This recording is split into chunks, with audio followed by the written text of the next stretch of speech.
Hola, ¿cómo estás? Mi nombre es Norma Alanís y te voy a ayudar a hacer una prueba de ATEC para que veas cómo se hace. Primero la vamos a buscar en Google.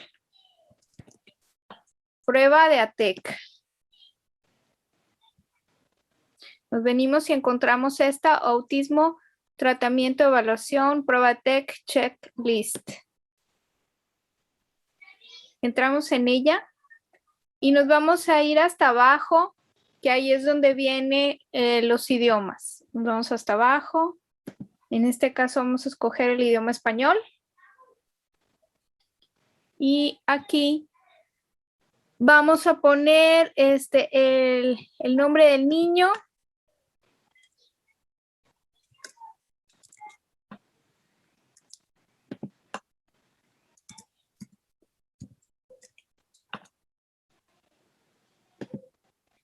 Primero se pone el mes. Sería 01/05/20. Y vamos a poner el diagnóstico que nosotros tenemos, que sería en este caso autismo, y ponemos siguiente. ¿Quién está haciendo esta prueba? ¿El padre o la madre?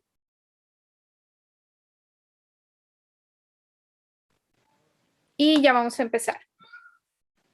Aquí leemos que esta es una lista de evaluación de tratamientos para el autismo y hay 4 pilares del autismo. El primero que vamos a contestar en esta pequeñita encuesta es el tema del habla, el lenguaje y la comunicación. Entonces, es importante esta ayuda que te estoy dando, esta explicación que te estoy dando, porque hay algunas preguntas que son un poquito capciosas. Entonces, aquí vamos a contestar en base a estas preguntas, que son 14.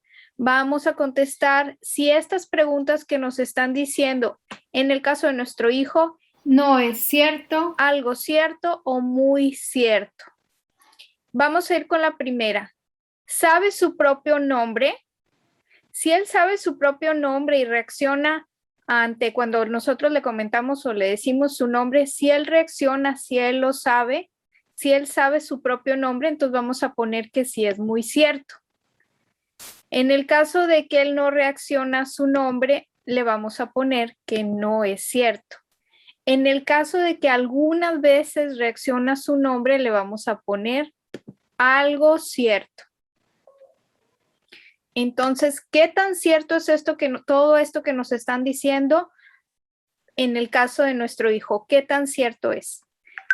La siguiente pregunta es, ¿responde a no o para? Entonces nos vamos a detener a pensar si él responde cuando nosotros le decimos no o parar. Pues si él se detiene, entonces quiere decir que es cierto esta premisa que nos están dando aquí. Si él se detiene cuando nosotros le decimos que no o que pare y él se detiene, quiere decir que es cierta esta premisa, muy cierta. En este caso pondremos este ejemplo. Digamos que sí, que él se detiene o se para cuando nosotros le decimos no o para, muy cierto. Sí se detiene o se para cuando nosotros le decimos no o parar. La tercera premisa es, ¿puede cumplir algunas órdenes? Si no cumple algunas órdenes, quiere decir que no es cierta esta premisa número 3. Entonces, vamos a poner aquí, no es cierto. No es cierto en el caso de que él no cumpla algunas órdenes.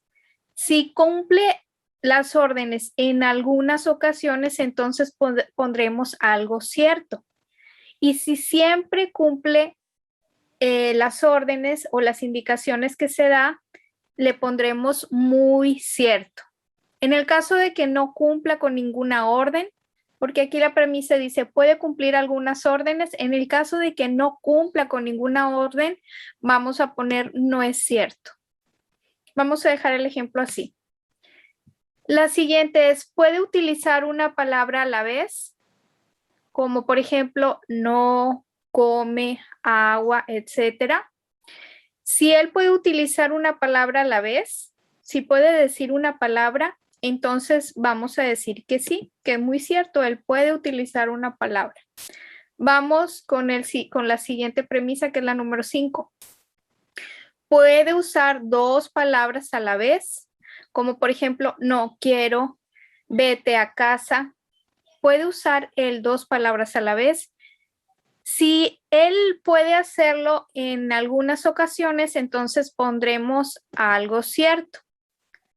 Si él no lo hace nunca, entonces pondremos que no es cierto. No es cierto porque no puede utilizar dos palabras a la vez.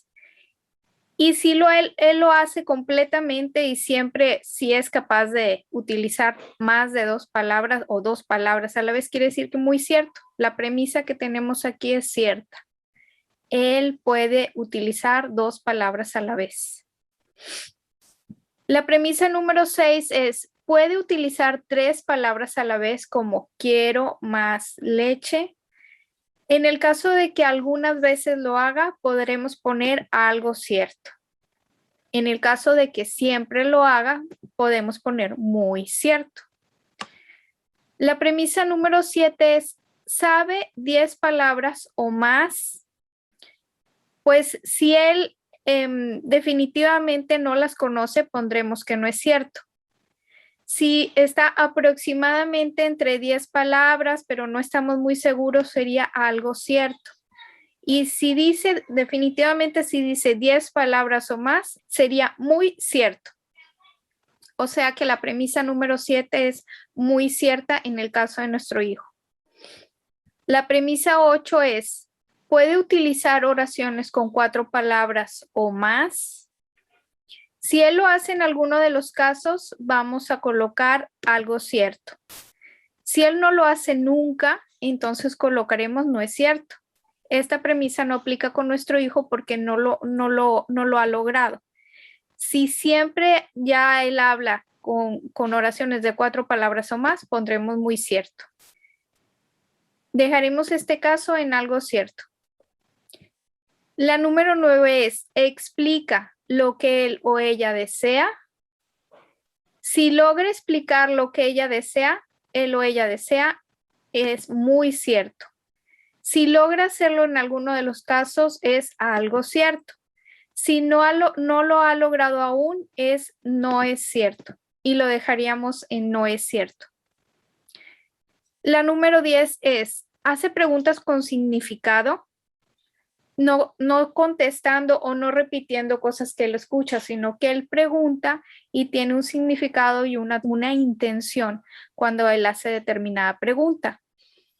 Si nunca lo ha hecho, ponemos no es cierto. Si lo hace en algunas ocasiones, pondremos algo cierto. Y si lo hace con total facilidad, pondremos muy cierto. Dejémoslo en este caso en algo cierto. La número 11.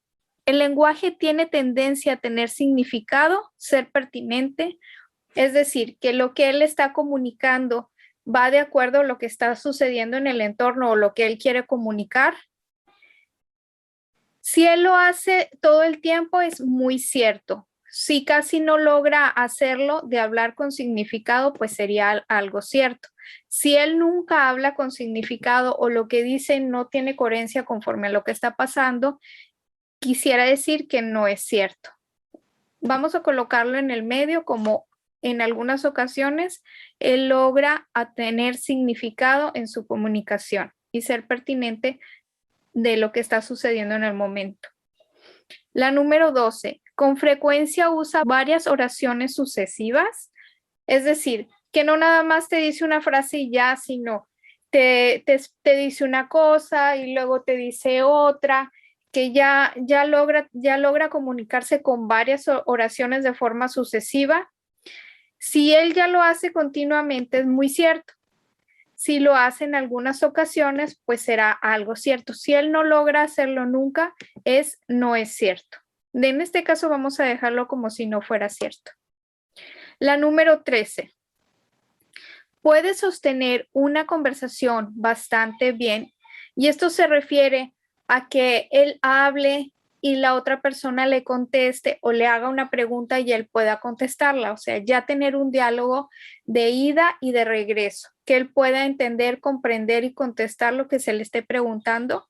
A esto se refiere la número 13. Él puede sostener una conversación bastante bien. Si él logra hacerlo, pues sería muy cierto. Si él lo hace en algunas ocasiones, pues algo cierto. Pero si él no logra hacerlo aún, quiere decir que no es cierto.